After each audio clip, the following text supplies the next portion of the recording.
pretextos todos os motivos para a Revolução Industrial. Por isso que é o boom da energia. Então, boom da energia não, desculpa, é o boom da tecnologia.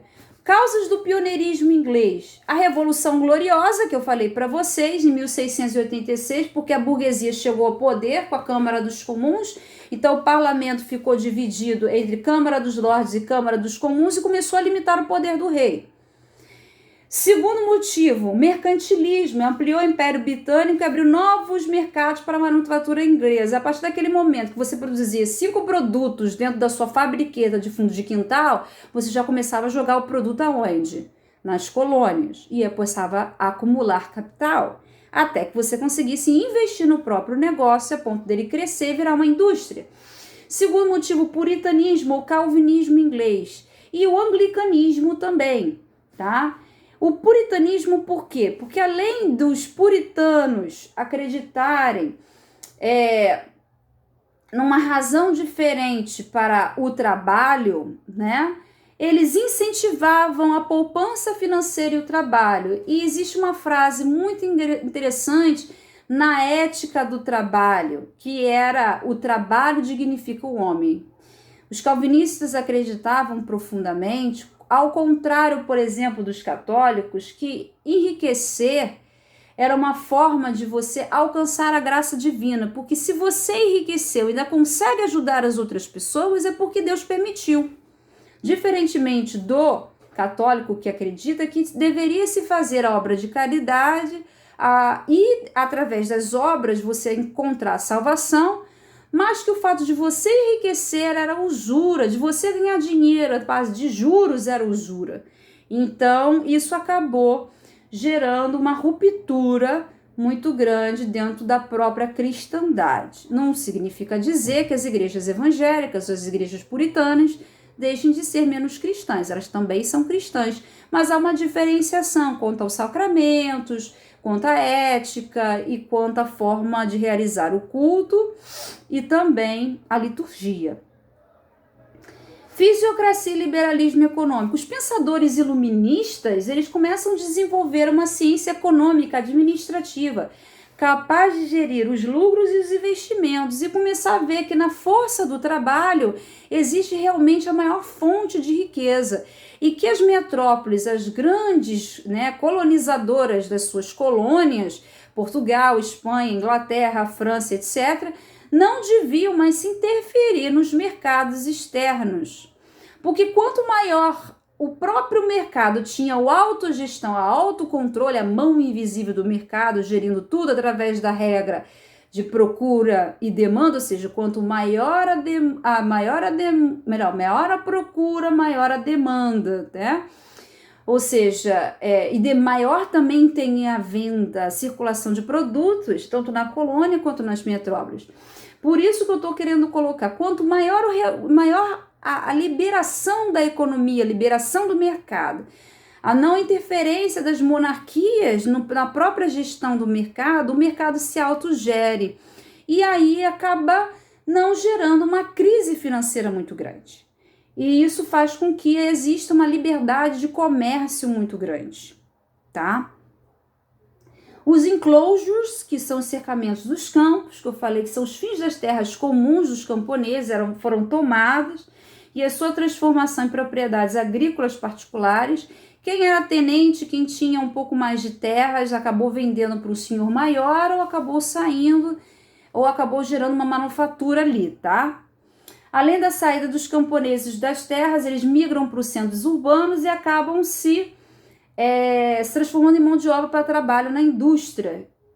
Os centros urbanos são as grandes cidades, né? Você tem industrialização desses polos, aumento da poluição, uma grande mortalidade infantil por causa da própria poluição e a sujeira gerada pelas indústrias, também porque era empregado trabalho no campo, ou melhor, desculpa, era empregado trabalho infantil na indústria, e as crianças trabalhavam a partir dos 9 anos e muitas delas morriam nesse processo por causa do trabalho industrial. Você não tinha nenhum tipo de previdência, nenhum tipo de seguro ou lei que impedisse o trabalho infantil. Então, não existia essa regulação, não existiam nem sindicatos antigamente. Sindicatos foram surgindo a partir de uma conscientização sobre as próprias regras do trabalho durante a Revolução Industrial, a gente vai ver isso, e as populações começaram a crescer, tá? Mercado interno, ele era bem desenvolvido e com jazidas de carvão e ferro, e a matéria-prima, o algodão que vinha das colônias e a lã que vinha dos campos cercados. A rede de transporte começou a surgir as primeiras ferrovias, estradas e portos. Então a matéria-prima chegava através das estradas e portos, das carruagens, das carroças e tudo, e também através das ferrovias. Primeiro começou, né, através das Marias Fumaças e depois das grandes ferrovias e depois dos vagões restaurantes. Então, nesse processo todo, foram surgindo as máquinas a carvão e depois a vapor. Por isso que eu falo que é um boom da revolução tecnológica. A gente sabe que não houve uma revolução industrial, a revolução industrial ela é infinita. A gente acha que já passou da quarta, da quinta revolução industrial, se a gente for levar em consideração, mas essa aqui foi a primeira, que é da metade do século XVIII, e ela é importantíssima porque faz a gente entender um pouco mais sobre isso. Numa segunda fase da Revolução Industrial, que a gente chama de Segunda Revolução Industrial, novas formas de organização capitalista surgem. E aí, ao invés do capitalismo mais mercantil, a gente passa para uma outra fase do capitalismo, chamada de capitalismo monopolista, criação de monopólios. O que seria um monopólio? Vamos dar um exemplo. Portugal tem o monopólio da venda do açúcar do Brasil para a Europa. Significa que só ele fabrica, só ele refina e só ele pode vender. Então, é tudo dele, tá tudo dominado por Portugal. Então, dominado por Portugal, por quê? Porque Portugal ele tem um monopólio, um controle, o controle único, ok? Quando eu falo para você que o capitalismo passa a ser monopolista, significa que a liberdade de comércio e de produção permitiu que as grandes empresas começassem a eliminar as pequenas empresas ou absorver. Então, quem já jogou aquele jogo come, já sabe como é que é. Aqui você tem um fantasminha, aqui você tem um come. Essa aqui é uma empresa que começou pequenininha, com artesanato, aí foi para manufatura, começou a crescer. Essa aqui é uma empresa médio porte, grande porte. Come é de grande porte. E o fantasminha, né, é de médio porte. Aí vem a grande come, ou seja, ela incorpora, ela acaba absorvendo as pequenas empresas ou de médio porte, as empresas de tamanho médio. Isso fez com que, no final do século XIX, novas formações industriais surgissem, os chamados trustes, cartéis, holdings e dumpings, tá?